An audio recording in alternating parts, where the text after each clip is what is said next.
क्या कहें? संवाद यात्रा से कोई अगर सीएम बन जाता है तो हम भी संवाद यात्रा कर लेंगे। वो तो सिर्फ सीख लेते हैं, कहीं से चुरा लेते हैं। माननीय नीतीश कुमार जी के जो अच्छे काम है उसको चुरा के कह लेते हैं कि हम हैं। तो बंदर कितना भी नकलची बंदर होगा, वो बंदर बंदर ही रहता है। नमस्कार, मैं प्रिंस कुशवाहा फर्स्ट बिहार झारखंड देख रहे हैं। देखिए, कोई यात्रा निकालने से और यात्रा पर जाने से मुख्यमंत्री बन जाता है तो हम भी यात्रा करेंगे। आपको बता दें, बिहार सरकार के मंत्री संतोष सुमन ने तेजस्वी यादव के यात्रा पर चुटकी लेते हुए कहा है कि उन्हें बिहार की जनता ने मौका दिया डिप्टी सीएम रहने का, लेकिन वो भी कुछ कर नहीं पाए हैं और अब वो यात्रा पर निकल रहे हैं। कार्यकर्ता संवाद यात्रा पर रोहिणी आचार्य के ट्वीट को लेकर भी संतोष सुमन रोहिणी आचार्य को भी सुना रहे हैं। इसके साथ ही तेजस्वी यादव के यात्रा पर भी सवाल खड़े कर रहे हैं, लेकिन लगातार विपक्ष मुख्यमंत्री नीतीश कुमार के यात्रा को लेकर सवाल खड़े कर रही है कि ये सरकारी पैसों की दुरुपयोग किया जाएगा इस यात्रा के दौरान। क्या कुछ कर रहे हैं बिहार सरकार के मंत्री संतोष सुमन, पहले आप उनके बयानों को सुने। बयान आया है कि इंडिया में हर एक दंपति को 3 बच्चे पैदा करना चाहिए, जनसंख्या घट रहा है। देखिए, जहाँ तक बच्चे पैदा करने और ये सब जो बातें हैं, ये व्यक्तिगत मामला है। हर व्यक्ति की अपनी विचारधारा है, इस पर अलग सोच होती है। हम लोग देखें, आज से 20 साल पहले भी हम लोग ने देखा है कि बहुत सारे लोग एक बच्चे पर भी माने संतुष्ट हो जाते थे, चाहे बेटी भी हो।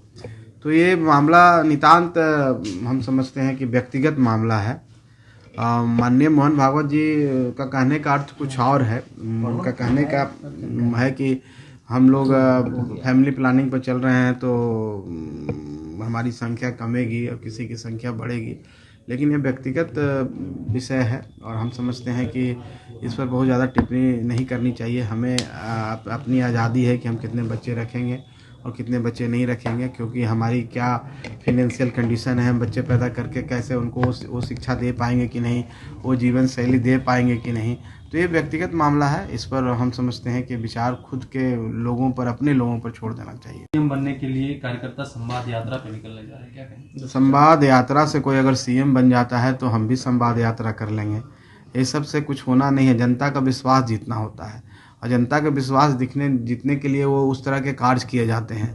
तेजस्वी यादव जी को 2 बार मौका मिला है, डिप्टी सीएम बने हैं बिहार के, और 2 बार में वो 10 में 0 लाए हैं। तो जनता का विश्वास खो चुके हैं, क्योंकि अगर उन जनता का विश्वास होता तो आप देखे हो कि उपचुनाव हुए हैं। अभी 4 जगह बिहार में उपचुनाव हुए हैं, एक जगह उनका खाता भी नहीं खुला, एक जगह कैंडिडेट उनके तीसरे पोजीशन पर थे। तो ये स्थिति है उनकी, जब जहाँ वो कहते हैं कि हमने रोजगार दिया, जहाँ वो कहते हैं कि हम सीएम बनेंगे, जहाँ वो कहते हैं कि अगली बार सरकार हम बना रहे हैं, तो ये हाल है कि 4 के 4 सीट वो हार जाते हैं। तो आप समझ लीजिए कि उनकी क्या स्थिति है। आने वाला 25 में वो कहीं नहीं रहेंगे। वो सबसे न्यूनतम जो पिछली बार 22 सीट लाए थे उससे भी नीचे सीट लाने जा रहे हैं। लेकिन सीएम भी यात्रा पे जा रहे हैं, जिसको लेकर के कह रहे हैं सरकारी खजाने का दुरुपयोग करने जा रहे हैं। देखिए, यात्रा, अब वो यात्रा निकालें तो सही बात है। हम लोग एनडीए की यात्रा है, सीएम एक एनडीए के लोगों, सब लोग सम्मिलित रूप से हम लोग काम कर रहे हैं और एनडीए एक साथ चुनाव में जा रही है। तो सीएम यात्रा पर निकले, हमेशा निकलते हैं, हर साल में पहले जाते थे, तो कोई नई बात नहीं। उनके टाइम में भी सीएम ने यात्रा निकाली थी, तो उस समय तो नहीं बोलते थे कि वो सरकारी खजाने का दुरुपयोग है। जब हट गए तो उनको ये माने ज्ञान प्राप्त हो गया है, उनके साथ रहते हैं तो ज्ञान नहीं होता है। तो ये सब कहने की बात है, कहने दीजिए, सब कहने से कोई फर्क नहीं। आप 10 में 0 दे रहे हैं तेजस्वी यादव को, लेकिन वो 17 काल के कार्यकाल को काफी गिना रहे हैं। 17 महीना का 17 महीना, यही तो बात है कि 17 महीना माननीय नीतीश कुमार जी के कार्यकाल को अपना बोल रहे हैं।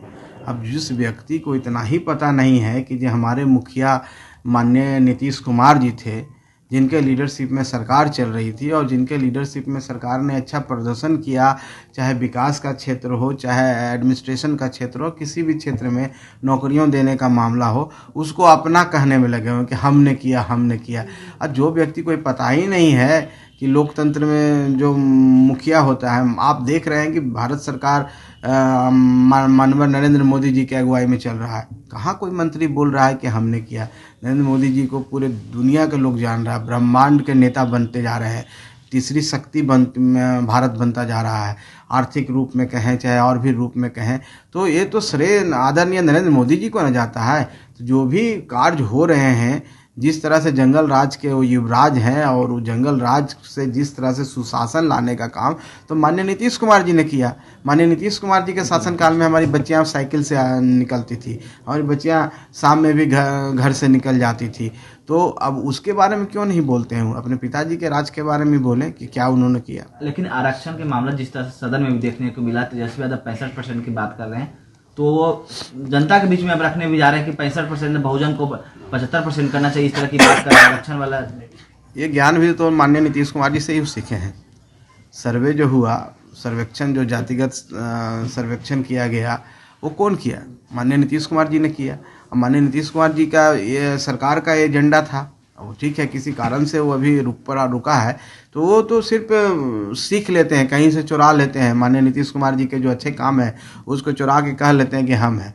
तो बंदर कितना भी नकलची बंदर होगा, वो बंदर ही रहता है।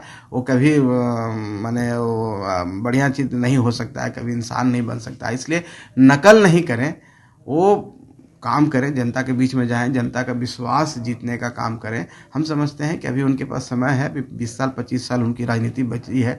अगर सही से काम करेंगे, 10 साल जनता के बीच में मेहनत करेंगे, जनता का विश्वास जीतेंगे, तो निश्चित तौर पर उनको भी मौका मिलेगा। लेकिन तेजस्वी और चिराग पासवान और आनंद मोहन को जिस तरह से अभी जो तनातनी देखने को मिल रहा है, अभी भी दोनों में दिख रहा है। और एनडीए में तेजस्वी चिराग पासवान कर रहे हैं कि एनडीए में नहीं है, ये मालूम चल गया होगा स्थापना दिवस दिन आनंद मोहन को। देखिए, किन्हीं नेताओं का अगर व्यक्तिगत तौर पर कोई रोष है, कोई आरोप है, प्रत्यारोप है एक दूसरे के, उस पर ज़्यादा टिप्पणी हम नहीं समझते हैं। जहाँ तक एनडीए की बात है, आपने अपनी बातों को आप क्वेश्चन में ही सारा स्पष्ट कर चुके हैं कि स्थापना दिवस के दिन में एनडीए के तमाम नेता वहाँ गए थे। तो हम समझते हैं कि अगर सब गए थे तो एनडीए में कहाँ कोई दिक्कत है। अब माननीय आनंद मोहन जी ने क्या बोला उस विषय पर मैं टिप्पणी नहीं करना चाहता हूँ, लेकिन वहाँ माननीय नीतीश कुमार जी भी गए थे, भाजपा के भी कद्दावर नेता प्रदेश अध्यक्ष भी गए थे, सम्राट चौधरी माननीय उप मुख्यमंत्री गए थे, हम लोग भी गए थे। तो हम समझते हैं कि इस विषय पर अब ज़्यादा तूल देने की जरूरत नहीं। ये चेतन आनंद ने तो चिराग पासवान को कहा कि वो मर्द हैं तो स्पष्ट करें, मर्द हैं या नहीं, भी शंका जता रहे हैं। तो अब देखिए, इस पर मैं टिप्पणी नहीं कर सकता हूँ, ये सब बात को मैं सुना भी नहीं हूँ, ये सब बेकार की बातें हैं। एक आखिरी सवाल लेंगे, उनके चाचा हैं पशुपति पारस, चिराग को चंडाल बता रहे हैं, कह रहे हैं हमारे भाई से मिलने तक नहीं देते थे चिराग जब हमारे भाई बीमार पड़े थे। अब देखिए, उनका ये व्यक्तिगत बयान है और क्या बोले हैं आप ही के माध्यम से मुझे अभी सुनने को मिल रहा है। मैं पहले कभी इस तरह के शब्दों का मेरे कर्ण में मैंने नहीं सुना कभी। लेकिन अगर इस तरह की बात हुई होगी, बोले होंगे, तो व्यक्तिगत उनका विचार है और उस व्यक्तिगत विचार पर मैं टिप्पणी नहीं करना चाहता हूँ। मैं एक चीज़ कहना चाहता हूँ कि एनडीए इंटैक्ट है और सब दल मिल करके हम लोग 25 के चुनाव लड़ेंगे और 25 में हम भारी बहुमत से चुनाव जीतेंगे। एनडीए में पारस हैं आप लोग? एनडीए में अब देखिए, आप अगर अभी देखेंगे लोकसभा के चुनाव से अगर तुलना करते हैं तो व्यवहारिक तौर पर, प्रैक्टिकल तौर पर कहें तो एनडीए के वो हिस्सा नहीं है। वैचारिक तौर पर वो एनडीए को फॉलो करते हैं, माननीय नरेंद्र मोदी जी को भी वो नेता मानते हैं। तो वैचारिक तौर पर वो अपने आप को एनडीए के आसपास मानते हैं, लेकिन व्यवहारिक तौर पर एनडीए में नहीं है। एनडीए में 5 दल है और 5 दल मिल करके काम कर रहे हैं। आने वाला समय में हो सकता है कोई हो ना हो, कोई साथी जुड़ सकते हैं, इस पर अभी हम कुछ नहीं कर सकते हैं। लेकिन ये संभावनाओं का खेल रहता है, कोई आएंगे कोई जाएंगे। लेकिन आज के समय में 5 दल एनडीए में हैं जो व्यवहारिक तौर पर हैं, वैचारिक तौर पर हैं और एनडीए को मजबूत कर रहे हैं और सम्मिलित हम लोग चुनाव में जा रहे हैं।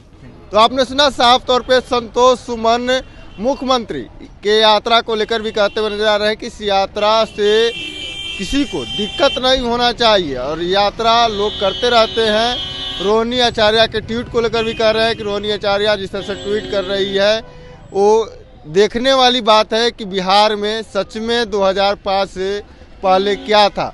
अभी सड़क है, अस्पताल है, रोड है, तमाम ऐसी चीज़ें आपको बता रहे हैं। वही आपको बता दें कि जब बिहार में तेजस्वी यादव यात्रा पर जा रहे हैं तब उस यात्रा को लेकर भी सवाल खड़े कर रहे हैं। साथ ही आपको बता दें जनसंख्याओं को लेकर जो मोहन भागवत है, उन्होंने जनसंख्या को लेकर कहा कि हर हिंदू को 2 से 3 बच्चे पैदा करनी चाहिए। इसको लेकर भी करते हुए नजर आ रहे हैं संतोष सुमन। महाराज को इतना ही, इसी तरह तमाम को लोग बन रहे हैं। आप फर्स्ट बिहार झारखंड देख रहे हैं। 26 वर्षों में 17,000 से अधिक डॉक्टर बना चुका बिहार एवं झारखंड के छात्रों एवं अभिभावकों के बीच सर्वाधिक विश्वसनीय एवं लोकप्रिय संस्थान गोल, नेशंस लीडिंग इंस्टीट्यूट। हमारा विश्वास गोल के साथ। भारतीय जनता पार्टी का सदस्य बनने के लिए 8800002024 पर मिस्ड कॉल करें। निवेदक भारतीय जनता पार्टी बिहार।